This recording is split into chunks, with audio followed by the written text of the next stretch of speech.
I'm Callie. I'm Lauren. And welcome to the Book Common Room podcast.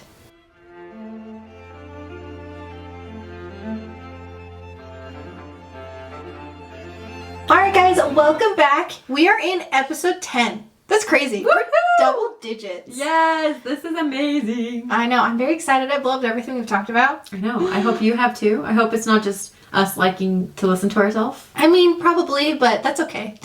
Yeah. At this point, probably. Yeah. You know, but we love it. We're having fun. Yeah. Yeah, anyway, so I hope you liked our last episode about spooky stories and who Mary Shelley was and how Frankenstein was birthed. Yes. For this episode, it's going to be spoiler-filled. We're going to take a deep dive into the actual novel itself.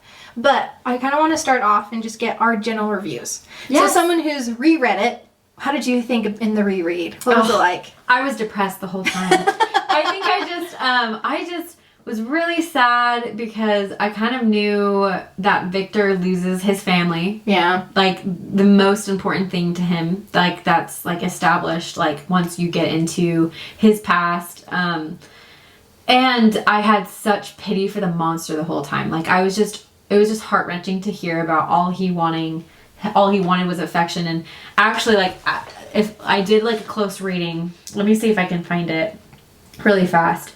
But it's like the moment that Frankenstein comes to life. Okay, I think I found it. Oh my gosh, it's so good. So it's in chapter 4. I'm in the Oxford's World Classics. We talked about which book types we have. It's chapter 5 in this version. Chapter 5 in that version? Yeah, if you have this book, it's chapter 5. Okay, so it's chapter 4 in this version, and it's on page 37 for me, but it's basically like one page after the chapter starts. And he says, his jaws opened and he muttered some inarticulate sounds. This is like when the monster is coming to life. And while a grin wrinkled his cheeks, he might have spoken, but I did not hear. One hand was stretched out, seemingly to detain me, but I escaped and rushed downstairs. Second time reading through, I thought it was like a baby reaching out to a parent. Oh, interesting. Like, yeah. I don't think it was malice or anything coming from the monster. I think the monster was like, it smiled and reached out to him. Well, I mean, he calls him his creator. He calls him a creator. And even in the book, he's like, I cannot kill my creator. He's like...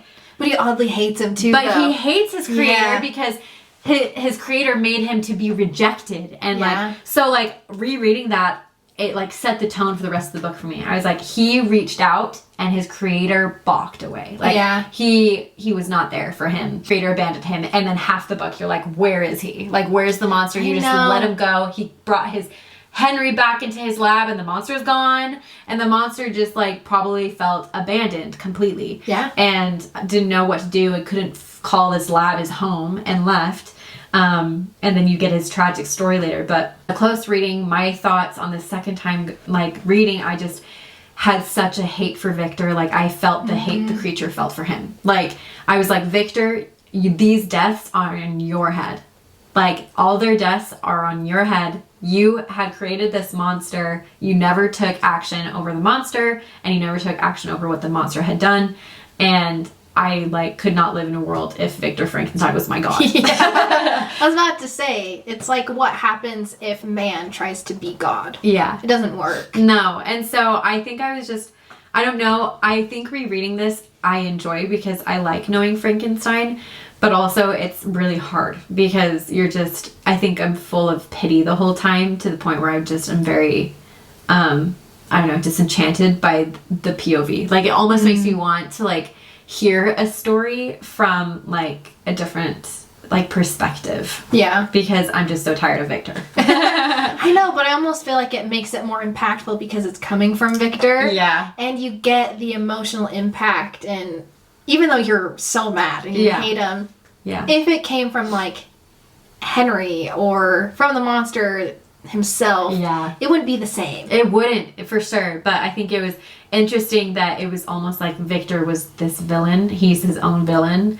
and he's the point of view you're reading from. But Mary Shelley just does such a good job of establishing his love for his family, his affection, the way William the baby looks, with his blue eyes or dimple cheek and whatever, and he's so loved. And how his cousin like was adopted into the family and how he loves Elizabeth and how much kind of obsessively. Yeah, that was a little weird. No, it is weird. Absolutely weird. And then they get like married, and they're cousins, right? Well, he calls her cousin because she was adopted into this family. That's right. But this family couldn't take care of her, and the mom fell in love with her, so they took her back. But they just call her cousin. And then you get Justine, who is who is a cousin because she's the sister of the father. Mm-hmm. And anyways, but you just like get all these people in the family, and Elizabeth just adores the family. And we'll get into like the plot points, but like it's just so like she spends time showing how much Victor loves this family and how much this family loves each other. Yeah. And how much his father was like such an advocate for his education, which like you see in Mary's own father, like that's very William Godwin, wants to make sure like all of them are educated, even Elizabeth, and then you get like this tragedy moving forward and how like everything he loves he loses kind of a thing. Literally everything. So anyways, for you as a first time reader, first time reader, I loved it. Yeah. I want to almost just jump back into it and reread it. Yeah. Because reading it for the first time, I was distracted, I guess you could say. That's not the right word. Yeah. But I was just so enthralled by what was going to happen next. Yeah. So I read it really fast. I was like, I have to know what's going on. I just ate it up, and I went through and I got to the end. I'm like, oh man, I need to go back and just like take a slow read, deeper dive into it, because there's a lot in there. I know. The second time round, I feel like I annotated so much more, and I was like, oh, like maybe this is what's happening, because you're only getting Victor's POV, maybe from the monster. He's kind of crazy. He is crazy. He goes crazy. He gets sick a lot, and I also feel like he just spirals all the time. And so you're just like, hold on, what is happening right now? And you can tell like his family are very perceptive of Victor. Yeah, and like, they're worried. Even like when he acts like he's fine, they know he's not. Yeah. And Victor knows that. Victor knows and part of that might actually be why he isolates himself, because his family can read him so well. Yeah. And so like he knows he did something wrong. Yes, he does. And it's just, I don't know, it just breaks my heart, because it's I don't know, like, what would it be like to be born into this world where everyone screams when they see you and they, like, reject you, and, it's just... You're just an outsider, and you can't change it. You can't change it. And then all he wanted Victor to do was to make him an equal. Like, someone who could love him, someone he could love, and he wouldn't bother anybody. And then Victor's like, this is an abomination! And I'm like, whatever. Of your own creation. Like, you couldn't, like... So it was like if God never made Eve for Adam. Yeah. Like, it's just like, oh my gosh. Like, anyways. So hard. It is so hard. But I'm glad you liked it. I loved it. I thought it was so good. Yeah. Classic for a reason. This is Mary true. Shelly. Jeez. Did she write anything else? She had other novels, which include the historical novels Valperga, the Perkin Warbeck, the apocalyptic novel The Last Man, and her final two novels Lodore and Faulkner. Studies on her lesser-known works, such as the travel book Rambles in Germany and Italy and the biographical articles of Dionysius Lardner's Cabinet Cyclopedia, support the growing view that Shelley remained a political radical throughout her life. They often argue that cooperation and sympathy, particularly as practiced by women in the family, were the ways to reform civil society. This view was a direct challenge to the individualistic romantic ethos promoted by Percy Shelley and the Enlightenment political theories articulated by her father, William Godwin. So I guess she was a radical even for these romantics that seemed to be radical, but hers was very much about the sympathy and compassion of women, I guess. Yeah. That's so interesting, because reading it, I could see all of the, like, the romantic influences in there. Just, like, the way she wrote it felt very romantic. Yeah. And I loved it. Yeah. And, like, again, like, the sublime is so but even just, like, it's, throughout. like, word choice and how she, like, strung her sentences together. And I also love that you had a very clear distinction between the letters at the very beginning that the captain was writing. And then as soon as you got into Frankenstein's point of view, but then as soon as you got getting dialogue, like, it was very clear who was speaking and how different each person was. And I loved that. That's true. Because I feel like sometimes authors have a hard time doing that, because it's their own voice, right? They're writing a good But she was really good at, like, creating these very complex, diverse people and putting them in there. I love that. And I think it made it more impactful.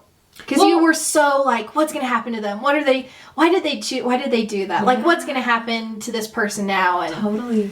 Like, it's so good because, like, while you're wanting to keep on reading, you're wanting to know what happens. Like, I'm so curious what Byron's and Shelley and the doctors and Claire's reactions were when they were listening to Frankenstein. They're probably like, finish this. Like, let's get to the, like, you know. But she does this thing where, like, you can tell the voices because they're just so distinct. Like, you can tell the monster between Frankenstein. And she doesn't always have to say he said, she said, which is a thing that authors do struggle with. And I think Mary Shelley treats her audience like they're very intelligent. Yes. And also, like, I did this when we were studying Hemingway. He does very similar things too, where he's like, I don't need to tell you who's speaking because I give you what you need to know in the beginning and you can figure it out. You can figure out who's speaking. Yeah, and I don't think I was ever confused about what was going on. Never. Like, I feel like I knew who was saying, and then she would give you, like, a little hint to be like, he said to this person, but it wasn't like every line needed to be like, or every 3 to 4 lines needed to have, like, say who's speaking. Yeah. It was like a back and forth thing. So, of course it'd be hard if it was multiple people in one room. Yeah. But even then, she does a good job of giving us a grasp of who's speaking. I like that grasp. Yeah. I like that. That's good. Thank you. Appreciate it. Anyways. But yeah, should we just jump into the summary of what's going on in this book? Yeah, so we know that there's, like, these letters going on between this captain and his sister Margaret, who found Frankenstein in the Arctic hunting. Yeah, so they're like, what are you doing here? I loved how she started this, because at first I thought it was so random. I'm like, I was really confused at first. I'm like, hold on, who is this? Yeah. Why are we getting this voice? What's going on here? Yep. And until we met Victor and, like, he got on the ship, I was really confused. Yeah. But looking back at it, I thought it was brilliant how she sets up this captain who's stuck on the ship alone, who they're probably going to die. Yeah. And he is later in the story we do learn that people are just starting to die off. Yeah. But letter 2, so at the very beginning, the captain's writing to his sister, and he just goes off. He says, I bitterly feel the want of a friend. I have no one near me, gentle yet courageous, possessed of a cultivated as well as I can read, capacious mind who tastes are like my own. Like, this captain just wants a friend. He's lonely. He's so lonely. And he goes, this whole letter is just about how much he wants a companion. And then we get one more letter, and then we get 2 more letters. And you meet Victor. And then we meet Victor and his story. But what's the story about? Yeah. Not Frankenstein, the monster just wanting companionship. Yeah. Friend, partner. That's just what he wants. Yeah, but it's like, it's so interesting because I feel like Victor is far more of a monster figure in here than the monster is. The monster is, like, related as, like, a demon, a fallen angel. Like, it's just so sad. And yeah, like, this man just wants a friend. And then again, Victor is, like, this person that could be giving it to them. Yeah, and he isolates himself. And so you start off with these letters, and you get a grasp of, like, okay, this is a once upon a time just kind of setting, which I love when books do that. Like, I love, like, I'm taking a creative writing class right now, and which is, like, so out of my element. I'm very jealous. It sounds so fun. It's really cool. I'm not very great, but I love what I'm reading about. Like, we pulled from Richard Hugo and he's, like, talks about his creative writing and, like, what creative writing is to him. It's very, from his perspective, like, hey, you can take this with a grain of salt, but then the rest of the book he, like, takes it as law because that's how he lives with his writing. But he, like, talks about how when you do, like, once upon a time in stories, it's really great because you are getting out of the mind of the writer at first, because you're, like, saying, okay, this is it's giving you a setting, it's giving you a place to begin, a past to begin with, and then you get into the mind of the writer or whatever, or whoever the narrator is. And so it's really cool because it's like, okay, this has already happened. So I don't know, I just love how the letters were like a once upon a time kind of segue into Frankenstein's life, and then Victor goes into his family, his affectionate family. And I think the biggest part at the beginning of the plot is that Victor's mother passes away. His mother dies. like, which is in the most tragic way ever, because Elizabeth had like scarlet fever or something like that. She was super sick, and she wanted to see Elizabeth so bad. Like, she was getting better, but she wasn't past the point of being contagious. His mom goes in, and then she gets sick. But Elizabeth gets better. Elizabeth gets better, and then the mother dies. And that's like the first tragedy of the whole family. Like, so there's Victor. He has his younger brother, Edmund. What's his name? Starts with an E. What is his name? But he has like a younger brother with a pretty big age gap. That is like, I think, an important part of the story, is that his siblings have a pretty good age gap. Ernest. His name was Ernest. Okay. So there's Victor, his younger brother Ernest, and at the beginning of the story, Ernest is like 11. Yeah. And then there's his baby brother William. Like, his mom had just had a baby, basically. And his name, William was the baby, which is interesting because Mary's son was William. And also her father named William. So the names are matching here. And the baby was just always described as beautiful, happy, dimpled cheeks, bright eyes. And Elizabeth doting on the whole family. And the father, like, there's just this beautiful family. They all love each other. They take care of each other. And then the dad is like, hey, I think you should go to school. And so he's like, okay. And it's really interesting because from the very beginning, they give you the sense that Frankenstein is very old school. He really likes the old science. He really likes, I don't know. I should have done more research on the names he drops in the book, because there's like these very specific science figures that he likes, and he butts heads with professors at the school he goes to, with like the philosophies of science. But like, he's very much old school, and he finds one professor that's very supportive of his ambitions. I think the other thing too, at the very beginning, when we meet Elizabeth for the first time, we kind of get into a glimpse of how Victor views other people around him, because he goes off on how he feels about Elizabeth, and it feels like a possession. Because he starts talking about how she's the most precious, beautiful, like he loves her the most, but it almost feels like he thinks that he owns her. And then the whole time, that's how it is. And I feel like that's how he just thinks about people. They're just like things that he can control. And like things he can own.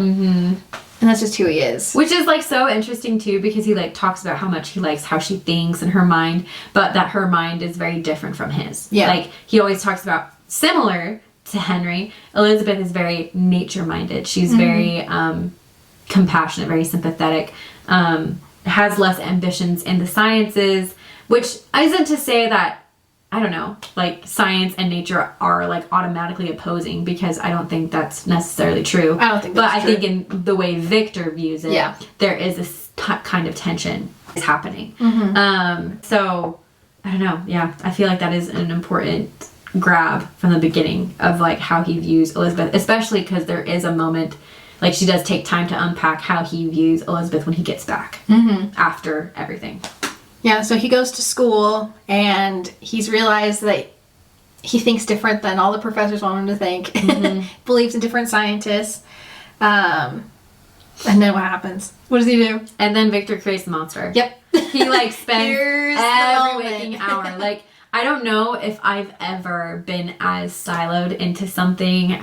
He has like tunnel vision. He's obsessive about creating this life, and he's like pulling from other bodies, and like you don't even understand how he came up with this. But what's interesting is, like, when Mary Shelley was coming up with these ghost stories, one of the ghost stories was talking about bringing the dead to life, and so that was sparked her. So you never, like, it's not even about how this happened or the process of making it. Was just the fact that he was obsessed with creating this. You do read, he goes step by step of, I learned about this, I got obsessed with it. And then I wanted to learn about anatomy, so I learned about anatomy. And, like, that's how we get to know him creating this monster, but it's not like, I went out and I sewed this to this. And it's like, I've like had things in my life where I was so busy that I wasn't eating, I wasn't sleeping, I wasn't drinking, I wasn't like taking care of myself. And like, you can get this sense that like that wouldn't last me years though. No. It was like him for 6 months to a year, like doing this, like being obsessive to the point where he created this monster, and he just felt like he was like drunk on like this, like, wow, look what I've done, like kind of a thing. Yeah. The other thing I think is interesting is after it happened, and you had read it, but when the monster gets up and then runs away, he gets sick and he's out of commission. Yeah. I don't remember for how long. And Henry brings him back. And Henry, like... And then he almost regrets it. Yeah. Which is, like, immediately. Yeah. It was so crazy. And so, like, he just seems like... I don't know, like everything takes a physical toll on what he's been doing. And he just, Henry comes and like brings him back. And by the time he's ready to go back home, it's been 6 years. Yeah. His family is like constantly worried about him, especially like then like everything gets triggered because he gets a letter from Elizabeth, and a tragic letter from Elizabeth that says, hey, your little baby brother's dead. Yep. And who killed him? And he's like, what? And so that's like in the plot, like he leaves Henry, which is interesting, like that Henry didn't go with him. Yeah. But he leaves Henry and goes back to Geneva, and he like takes a while to get home. Yeah. He like takes his time because he's like constantly thinking, and he's like, what do I even say? It's been 6 years. My youngest brother is dead. My other brother that was 11 is now 16, going to be 17. It's like insane. Like all his siblings are so big now, and he's taking his sweet time and goes through the woods, and then he finally gets home to where they're so excited to see him, and they just tell him everything. They're like, hey, William was playing with Ernest out in the woods, and Ernest came back and they couldn't find William. And we went out searching, and we were like, maybe William went back home. Because at this point, William is how old? He's a toddler still. Yeah. He's like 5. Yeah. 6. He's just wobbling around. He's just wobbling around, like, probably, I mean, like, I have a 3-year-old nephew who can, like, run around, but it's just, like, they're still so young. And, like, maybe he went home. So they go back home, he's not there. They go and grab their torches and are scouring the place. They find William's little body with fingerprints on his neck. So something had strangled him. So tragic. So this sad. Little baby. This father had lost his wife, hadn't seen his son in 6 years, and now his baby boy is gone. And like Elizabeth basically had become like a mom to William. And Elizabeth blames herself immediately. She's like, oh, it's all my fault that this happened. And like, do you remember why she thought it was her fault? I don't remember, but it was like, she had given him a family picture. Yes. And so something about that, like, she blamed herself for in the plot. Oh, well, because by this point they think that this girl killed him. Yes, Justine. And they find the picture, the family picture, in her pocket. That's right. So I think she connects it like, oh, I gave him the picture. And they assume that she killed him for the picture. That's right. Okay, there we go. Because I just couldn't remember that gap in the plot. But, like, it's really sad because Justine is like a family member because like they took her in. The father took her in when she was a child because the mother died. She got sick. And so he took care of Justine, and Justine like basically was a nurse for all of them. She was like caring for them. And they were like, oh, Justine, this is a sad thing. She was out like taking care of someone on the pathway home, and on her way she meets a strange man, which you don't find out about until like it's during her confession. So we're kind of jumping the gun a little bit, but I guess it's leading up to everything in the plot. But she like meets this strange man, and it doesn't really go beyond that. Nope. She just says that there was a strange man, and no one was like, oh, who's a strange man? Yeah, like you describe what they looked like, because why is strange? Like they're like 7 feet tall. That's weird. Yeah. Oh, Victor, you said you ran into him on the way. That was the other thing too, is Victor ran into him on the way to his family's house. Yep. So he knew the monster was there. He knew. He saw him in the woods. And then immediately was like, he killed William. Yep. And was like, so he knew. He's like, like the family is like, wow, like we're really upset. Like, but how do you know? Like from the get-go, he was like, none of them think it's her. None of them think it's Justine. And it was interesting. Elizabeth even makes the point. She's like, Victor immediately didn't believe it was Justine. Yeah. And like, he is like, I'm upset, but he seems so much more upset, even though he's like, just got back. Well, it's because he knows it was the demon, the monster or whatever, that had killed little William. And somehow he was able to realize he got the picture. That's how he killed him. Yep. Because the monster was like, oh, this is someone, like, that's my creator who hates me. And then he killed this little boy. Yeah. And then slipped it into Justine's pocket. And then Justine... she was sleeping, right? Yeah. That part was so creepy. She was, like, so innocent. She knew her innocence. And she's like, God knows I'm innocent. Like, she wasn't ever... But then she confesses because of, like, the priests or whatever. She felt pressured too. Yeah, she felt pressure too. And it was just... And then they kill her. I know. If she hadn't... the crime she didn't do. If she hadn't confessed, I, like, want to hope that Victor would have stepped up. Because, like, they go to visit her. Like, Elizabeth is asked to go visit her. So Elizabeth, like, thinks, oh, Justine did kill him because she confessed.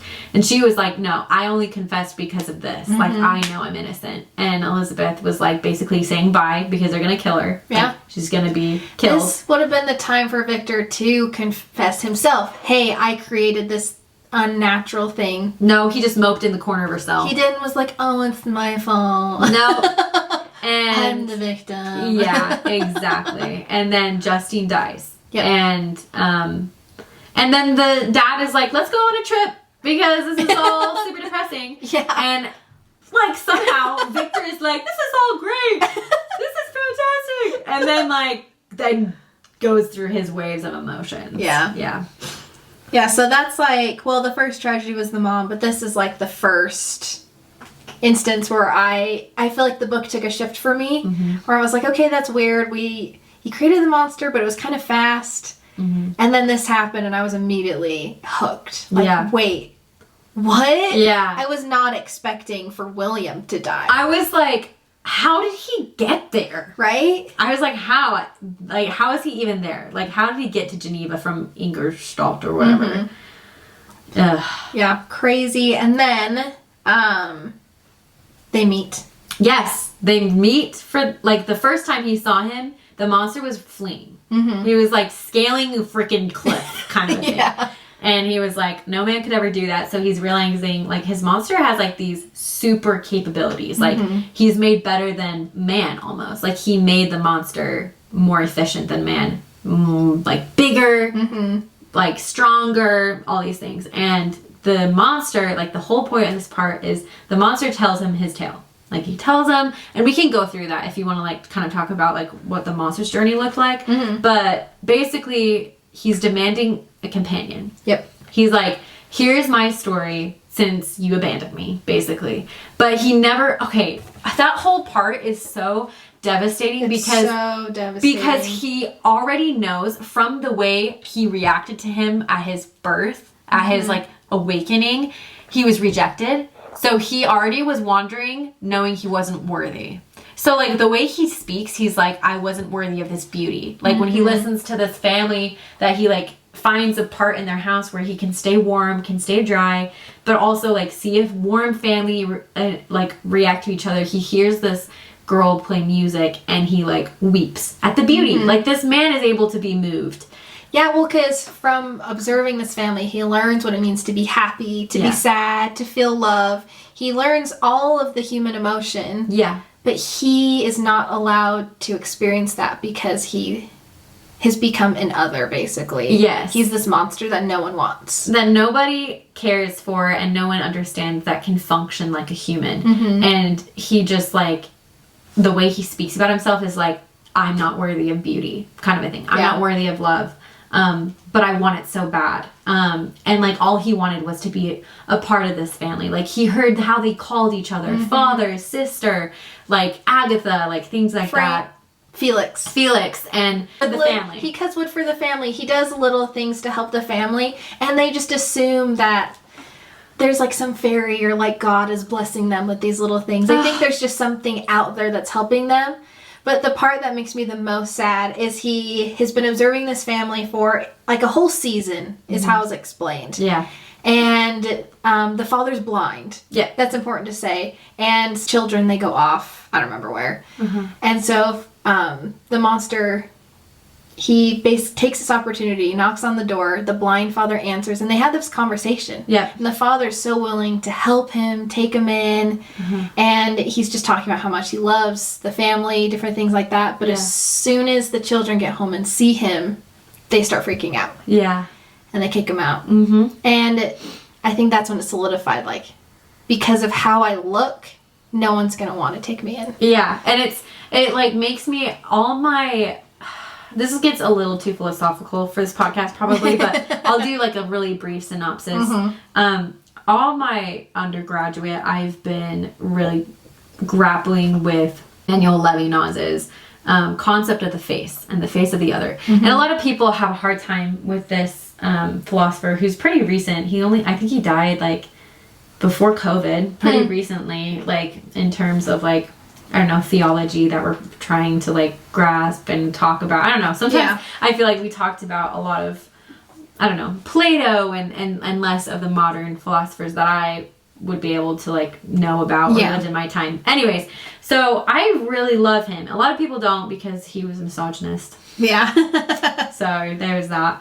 But anyways, there was this concept he had of the face of the other and how it's really important to interact face to face and being able to see another as like someone we need to take responsibility for, like caring for. It's like what human connection really should be. And it's so interesting in Frankenstein because as soon as they see his face, like they've connected with him in any other way of like what it means to be human and kind and I don't know, connected. But then as soon as they see his face, it like breaks anything that they know. Yeah, because I mean, he's been the one that's been helping them, and they have been calling him nice names, but that's because they didn't see him. Yeah, and even like, and that's important that the father was blind. Yeah, the grandfather was blind. That they just like, and that's the other thing too. Like that was such an important part. And then he's rejected, and then he's like, I need someone like me. I need someone like me to care for and love, and we won't bother humans ever. But he has this rage, and like, I don't know, like it's interesting because in adaptations of Frankenstein, the one I had seen, Frankenstein is like this, basically how he was born, couldn't articulate anything, and found this like child. And there was the similar thing of like, there's this death of innocence, and this little girl is like throwing things in the lake, and this little girl loves the monster, like in this movie adaptation. Like she sees the monster, she's kind of scared of him at first, but she starts playing with him, and they're throwing stuff into the river, and the monster runs out of things to throw, and he throws her in, and she drowns, and it's really sad. Interesting. And so that's the adaptation of the show, and it's more of just showing like, in that concept, the monster is more like a child. Yeah. In this, you get a monster who is like fully aware of like humanity, and if anything, like can sympathize more than Victor can. Oh, 100%. And so he confronts Victor in this crazy lightning storm, and like he's experiencing like, I don't know, he loves the lightning that's dancing again, and then he sees his monster, and his monster's like, I'm telling you like everything I've been through, including the family, and I fled, and I want you to create a companion for me. You don't? I will kill everyone you love. Yeah. Not you, because you're my creator, and I cannot kill what created me. Even though, like, you're horrible. But he, like, I don't know, he, like, somehow, like, still makes excuses for Victor, and I'm like, no, like, he sucks. Like, Victor's the worst. And he's like, I'm gonna kill everyone you love, because he knows who his family is. And Victor's like, okay, I'll help you, and like leaves. Yeah. He goes back to his lab. And doesn't do it. And starts, literally was almost on the brink of breathing life into his companion. The monster's so excited because he's going to see like someone that's like him. And right before Victor destroys her. Like it's like a female companion. Yeah. And you're just like, no, like, what's the problem? Like, you already made him, like, he deserves to have a companion, and he destroys it, and then the monster, like, goes berserk, and is like, well, guess I'm gonna kill everyone you love. Yeah. And then there's a death that, like, trickles a bunch of others. Yep, so then he kills Henry first, right? And his best friend. His best friend. And he hadn't seen Henry for a while. Yeah. Like, the last time we saw Henry was caring for him, right? Yep. Because then he went to see his family, then he went back to his lab. And that was it. The police came, right? And they thought that he killed Henry at first. Yeah. And then, but he was like, who the heck is dead? Like, what's going on? And then he sees the body, realizes it's Henry, and just breaks down. Yeah. And just goes mad. And he knows exactly what happened. Because isn't it fingerprints on the neck again? Yep. And so he knows exactly who it was and what happened. But it's, like, so sad because, like, then again, like, Henry was his best friend throughout his whole life. And he, like, sealed his death, basically. Yeah. So the monster starts with a child, which is interesting. So he's killing innocents. Mm-hmm. And then he goes to friendship, his best friend. And then the next threat is, on your wedding night, I'm going to come and I'm going to kill Elizabeth. And so there's that whole thing going on where, okay, can I just say anything that's so weird? Basically, they get raised as siblings. Yeah. And then they get married. That's a side note. I wonder how often that was a thing. Like, he just adored Elizabeth, and then they got married, and Elizabeth loved him. Yeah. I don't know I don't know either. I mean, they're not blood related, so I guess it's technically fine. It's better, though. Like, at least she made the point that when he got back, he saw Elizabeth as a woman. That's true. Because he was like, she wasn't the child anymore that I knew. She was a woman. Yeah. And I was like, yeah. Still. I think that's just another, he has always felt like he has possessed her. Yeah. Like, she has always been his. Mm-hmm. But she could tell, like, that they're gonna get married. They should get married. She wants to get married, but there's something in him that he doesn't really want to. Mm-hmm. But he doesn't ever tell her why. Mm-hmm. Like, I created this monster that's gonna kill you. And then he finally was like, I need to tell her. Yeah. Like, there were so many moments. Like, Victor, when he was going home, was immediately gonna tell him about his monster. Mm-hmm. But he was like, how can I do that now? Like, he just felt like it was always too late. But then it was. Like, he wanted to tell them, and then he couldn't, and then he couldn't disappoint his dad, and then he was going to tell Elizabeth. He's so obsessed of his own image. Yeah. That he can't confess about, like, what he's done. And it's like, I have felt, like, similar things, but we're not to an insane degree of that. But, like, enough to be like, oh, man, like, I messed up. Like, I need to go tell my dad. And I know my dad's going to look at me differently.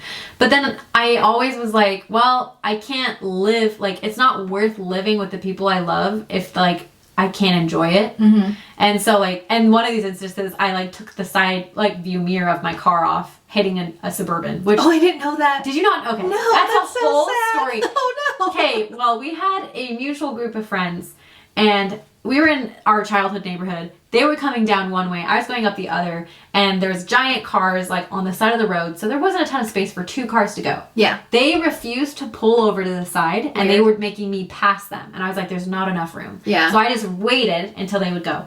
They refused to go. They were like, you go, you go, you go. And I was like, okay, instead of being the defensive cautionary driver, I was just being courteous. Yeah. And so I was like, okay, fine. Like, you won't move, I will pass you, but, like, they weren't getting out of the way. They weren't, like, swerving out of the way. I know what you mean. Knocked my side view mirror off. Even though I was going so slow. Yeah. And didn't put a scratch on the car, luckily. Well, of course. So, luckily, it didn't put anything on their car because I was in such a tizzy that I went and parked the car, walked all the way back to that street to check on the car to see if I heard it. I didn't. So, I was like, I'm not even going to tell them. Yeah. Because, I don't know. And so, I went back home and I took a deep breath and I was like, I could lie and say... Someone in the parking lot at high school, like, they did it. And I've heard stories where people did that and they told their family, like, 10 years later where it didn't matter. But I couldn't do that. I was like, I couldn't say someone took my mirror off at the high school parking lot. I just need to tell him. And my dad obviously was very disappointed. Got the mirror fixed. But he didn't look at me differently. No. It's a car. It's a car. But...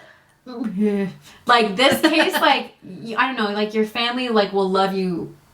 I mean, a real family, like, whatever that looks like for you, won't look at you differently for the mistakes you make, I guess. But in this case, like, if he had just come forward at the very beginning, like, how different it could have been. And I think that's, like, the cautionary tale aspect of this story, of, like, a ghost story. Yeah. But, like, oh, but also don't play God. No! And, like, finally at the point to tell Elizabeth, and he couldn't. Nope.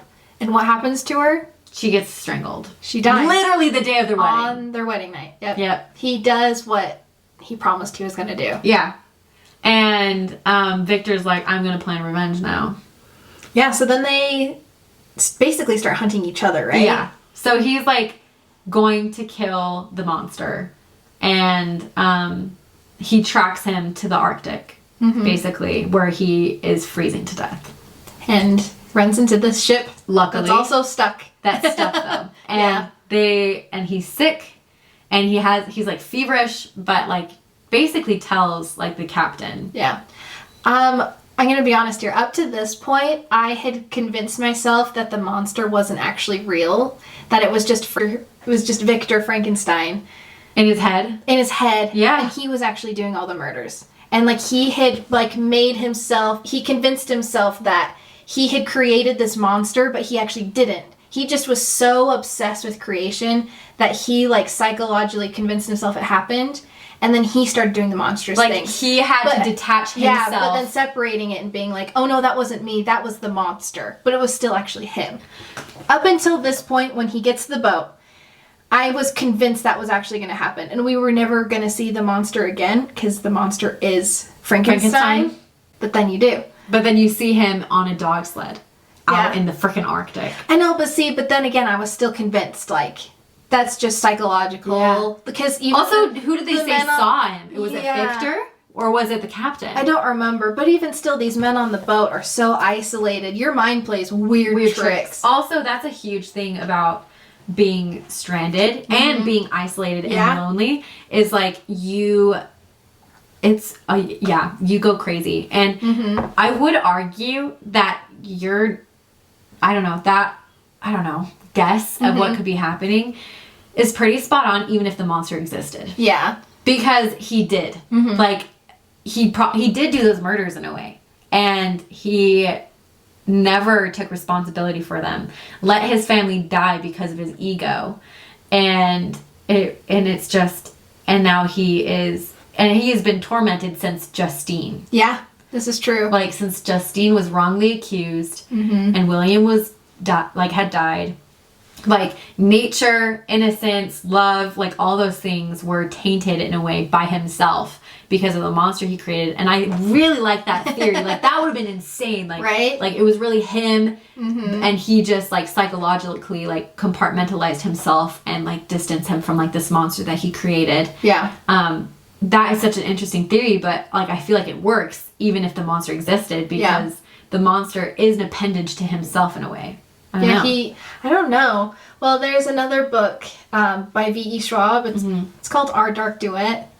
A lot of people, some people, if they don't like it, the writing's not the best ever. This is one of her like first books she had ever written. Yeah. But it kind of has the same idea where anytime you do something evil, you create a monster. So the whole premise is I can't remember who was the monster and who was the actual person. But it's that same idea. Like, who's the actual monster? Was it the person that was doing the evil things? Or was it the monster that came out of it? Yeah. Oh, so interesting. And it's just like... I love that idea. I love Frankenstein. I think it is such a rich text for something so short. Like, you can read this in, like, 2 days. Like, this is true. Sit down. That's what I did. Read it.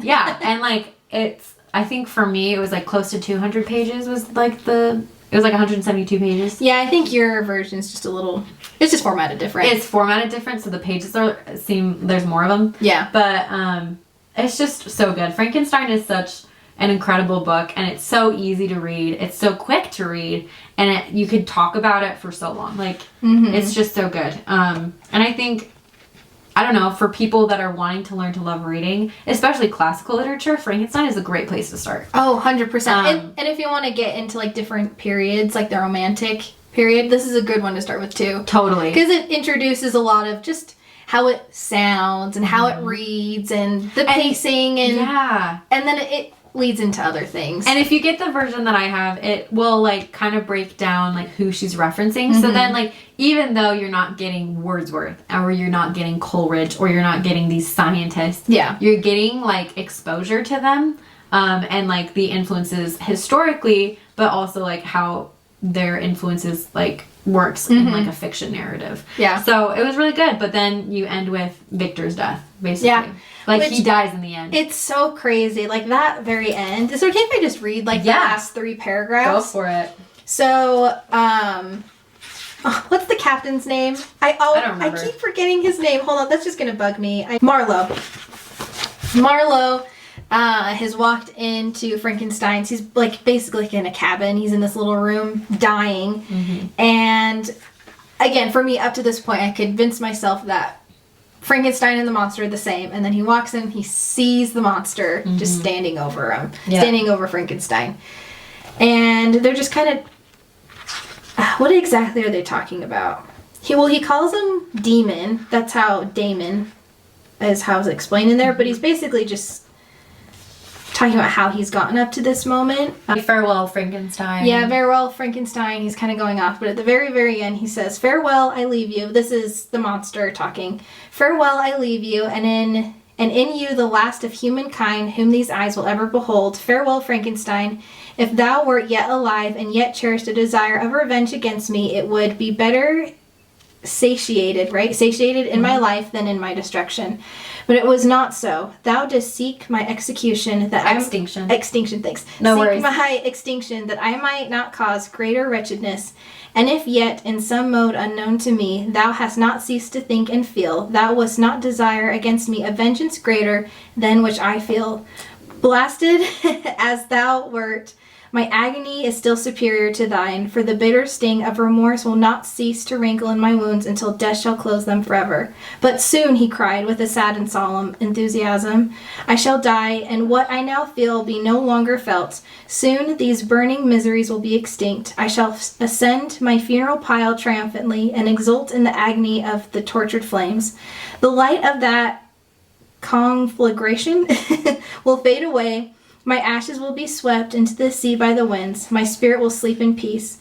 Or, if it thinks, it will not surely think thus, farewell. He sprung from the cabin window as he said this, upon the ice craft, which lay close below the vessel. He was soon borne away by the waves and lost in the darkness and distance. Ugh. And that's the end. And it's like... I've got goosebumps. It's so good because also, like, there's this concept of, like, which is weird. Okay, so... Go back to the past. He wants a companion. Mm-hmm. Frankenstein is temporarily moved by compassion. Yeah. Like, he hears the monster story and is like, and it says he was moved by compassion. And it's so interesting because, like, in religion, years and years where it's, like, hard, human can't reconcile that God can be all-powerful and all-loving. He's either all-powerful, all-knowing, but he can't be all-loving. Because... like, how could a God that's all-powerful be moved by such insignificant things as us? Yeah. And there's, like, this idea of, like, can a God be moved by passions? Can a God be moved by love? And it's interesting because Victor has these moments where he's moved by compassion, but then is revolted by what he created. And it's just so tragic because when the monster arrives, the word compassion is used so often. Like, it's so interesting. And then you get this very ending where he's, like... it's death is almost welcoming for the monster. He is solemn but excited.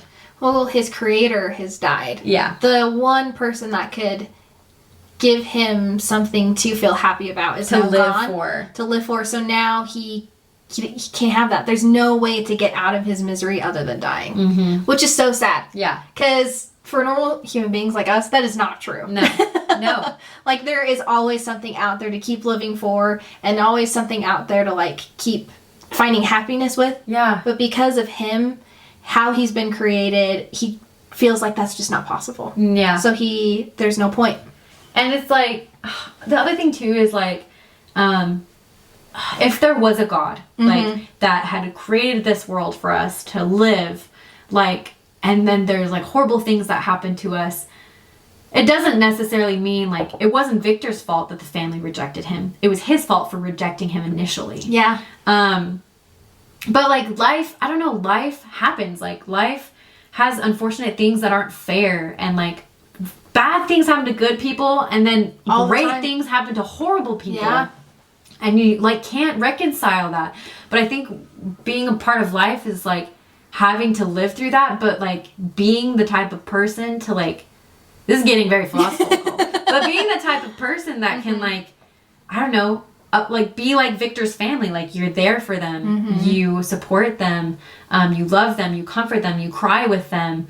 Like, even Elizabeth didn't look anything like them. She was so different than how then they looked, but they loved her for that. Yeah. They thought she was beautiful, and they took her in and welcomed her like as their own. Yes, and they didn't treat her as other. That's the other thing too, is like, we need to stop othering people by the most, like, by our, like, I think differences are great, and like, we should embrace them. We need differences, and like, not saying that we need to try to be all similar, but like, we should embrace the differences, but also come to the point where it's just like, I don't know, like, you just need to, I don't know, be able to find the humanity in people constantly.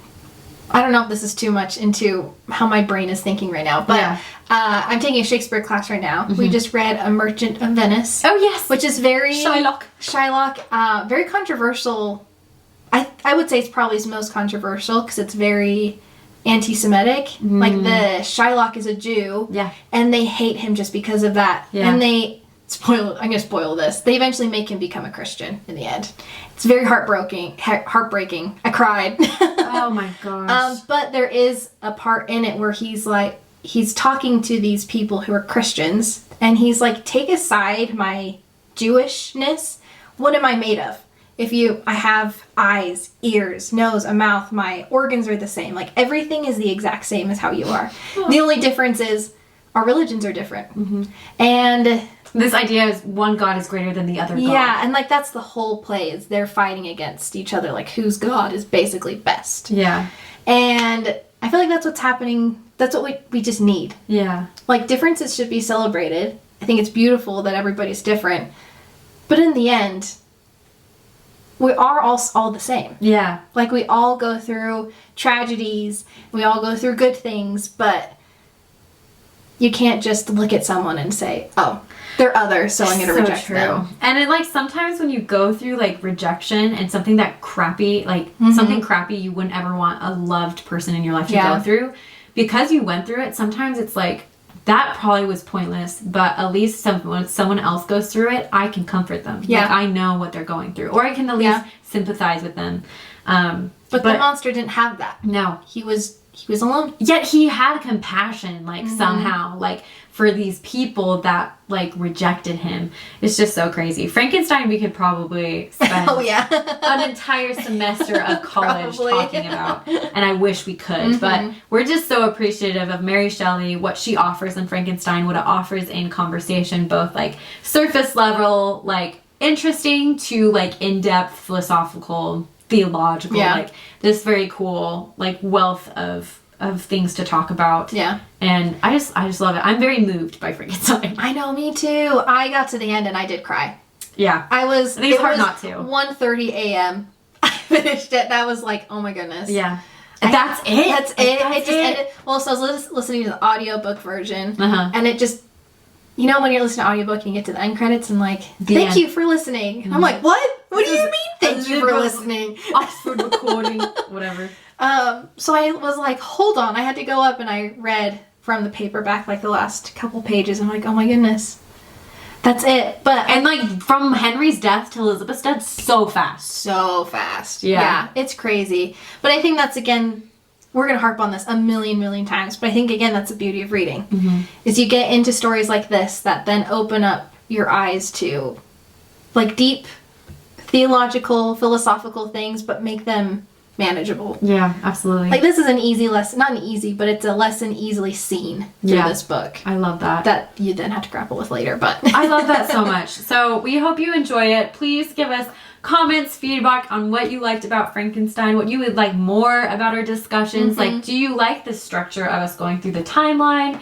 Or are there things you would like to comment and we can address them in our videos? But we just are so excited to share the next book with you for the month of November. It's my favorite book ever, and I'm so excited.